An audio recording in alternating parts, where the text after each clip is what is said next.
Ngayong hapon mga ga, nagluto ako ng pritong saging kay aking ipamerienda sa aking nagtrabaho sa bomba.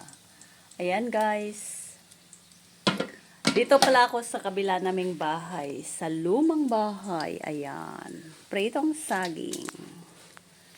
Thank you for watching guys. Happy Easter Thursday. Bye-bye.